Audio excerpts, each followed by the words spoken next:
This is the HORI Fighting Commander OCTA TEKKEN 8 edition.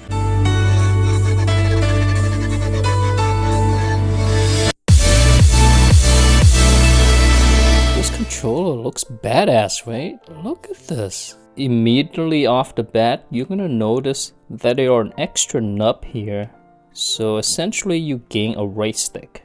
Some new fighting games like Street Fighter 6 got a War Tour mode, so having a right stick is really helpful for you to navigate around the world. This thing slides back and forth. You don't have a lot of control with it though, because there's not a lot of travel. If you want to use this for shooters, I don't recommend it at all. But I am glad that it's here. Although I do wish that this thing clicks, because right now it's just a stick. It doesn't click in. And on the other side you have more of a traditional stick.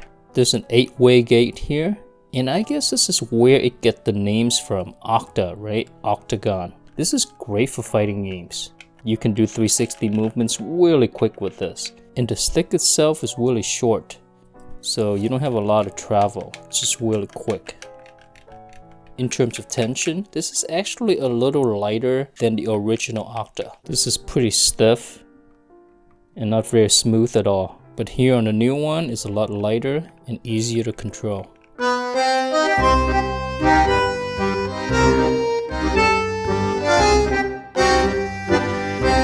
You get 2 shoulder buttons here.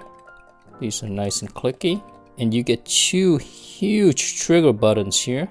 They're close to one another, so you can transition between the 2 pretty easily. Alright, let's talk about the face buttons. Aside from the 8-way stick here, this is probably the coolest part of the controller. This thing is super fast and responsive. It's really tactile. It's got pretty short travel because of the mice switches.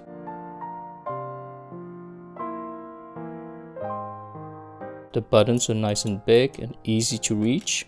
However, playing claw is not perfect on this controller though. And the reason for that is this handle is really long. And keep in mind, I have really long fingers. I have pretty big hands. So naturally, you want to play like this, right? But the handle goes all the way out here, and it makes it difficult for me to reach X. If you have small hands, you're not going to be able to play claw because of this handle. So what I do is I wrap my right hand around the handle. This way I can reach the X button a little easier. But by doing this, I change the angle of the controller, right? And now my wrist is bending like crazy. Not only that, but my left hand also bent. This position makes it really uncomfortable to play for a long time. Because of this angle, the leverage point moves up here to where the shoulder buttons are. And you're gonna accidentally hit these buttons all the time. For controllers with a 6-button layout, typically a lot of people will use claw. I wish companies realize that and make the handles not to be so long. And also, if you notice, the handles curved inwards. So when you hold it on a normal position, it has a lot of wrist bend. This is just not a comfortable controller to use. When you compare that with an Xbox controller, barely any wrist bend at all. And that's because the handle is angled outwards. Why would you angle your handles inward like this? Makes no sense at all. Alright, let's get into the D-pad. The diagonals on the original Octa is just terrible. And I don't know what I was thinking. I was hopeful, I guess, that it would be different on this controller. But unfortunately, I hate to tell you, it's still pretty bad. The window for the diagonal to activate is so small that oftentimes if you're slightly off, if you're not perfect, you're going to activate one of the other directions instead. And if you play a lot of 3D fighters, like TEKKEN 8 here for example, you're going to need to have accurate diagonals. For example, a lot of launchers begin with diagonals. Take this combo for example. Now the problem is, sometimes when you try to do a diagonal, he's going to do that instead. Or if you're slightly off, he's going to do that instead. You see how right there I dropped the combo on the last move because I couldn't get my diagonals right. There we go. Now in terms of 2D fighters like Street Fighter 6 here, the D-pad performs a lot better. And that's because Street Fighter in general, it's pretty forgiving in terms of your motion inputs. You don't have to get it exactly right to execute your move.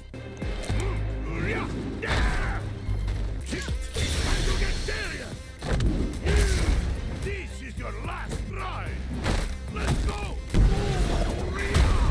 That move requires me to do 2 full circular motions, and I did it no problem at all. But there's a trick to it though. Typically, I like to roll my thumb around the edges. However, with this D-pad, you can't really do that. The better way to do it is to put your thumb in the middle and then kind of rotate it. And that's because if you look, the D-pad itself is caved in quite a lot. And let me tell you, these edges are pretty sharp, particularly in between the directions here where the diagonals are. It's pretty difficult for you to glide your thumb on the edges.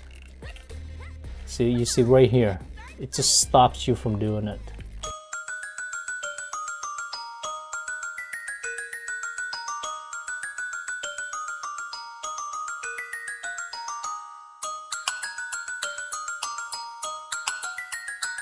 Place your thumb in the middle and then go like this instead. It's gonna take some practice, but you'll get used to it. Sliding motions are super easy, not a problem at all.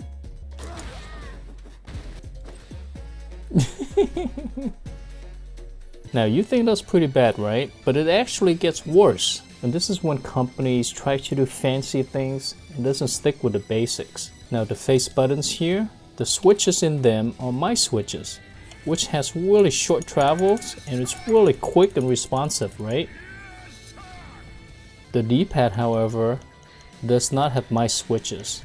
I'm not sure what kind of switch they used here, but it feels like a rubber dome based switch. It's pretty heavy and mushy actually, nowhere as nice as these face button switches. Now on the surface, you think this would be cool. This D-pad is actually pressure sensitive. Whatever pressure sensitive switches that they put on here, it's just really slow. Now, when you pair that with fast face buttons, it just doesn't work. When you press a direction and a face button, oftentimes, as you can see here, the face button comes out first and then the directions comes out afterwards. You've got to be conscious of pressing a direction first before pressing the face button. When you get a controller, it should just work and it should be consistent. And using this controller, you've got to retrain your brain of how to use a controller all over again. And I don't think that's worth it. It actually is a deal breaker to me. Oftentimes when I want to do this move, oh, happens again. The trigger came out before the direction. If I want to pull off that move, I gotta roll my inputs. I gotta press down first before I press the trigger. If I press it at the same time, it's gonna do that instead. It's ridiculous. This sounds like a great idea on paper, but in practice, it's a terrible idea. The switches on the face buttons and the D-pad has to be the same. If it's not the same, it's gonna just throw off the timing.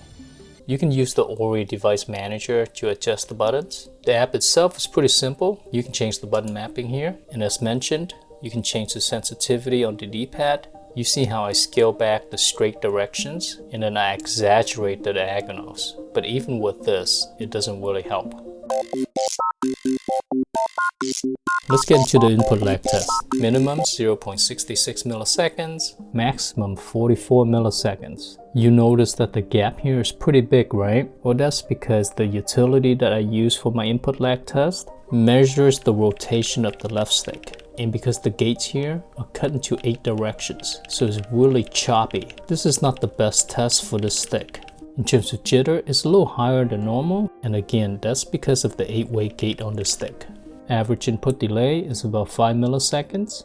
In terms of polling rate, it's at 204 Hz. Now when you compare that to the OCTA on the Xbox, it's pretty close. I say it's practically identical given the margin of error. Average input delay on the Xbox 5, essentially the same on the TEKKEN 8 version. And all of the other numbers are pretty close. The OCTA seems to be a little bit faster, just a tiny bit though.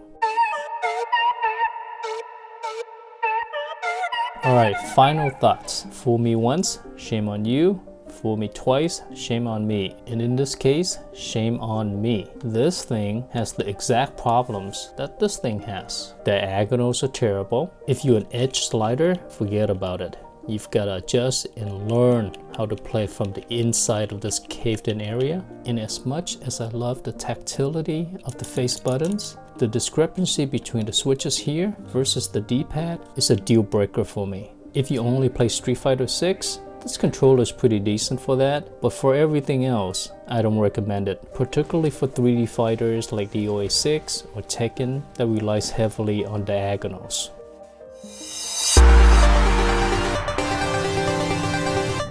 Alright, that's gonna be it for me. Hopefully you found it to be helpful. If you did, give it a like, subscribe for more, and take care now.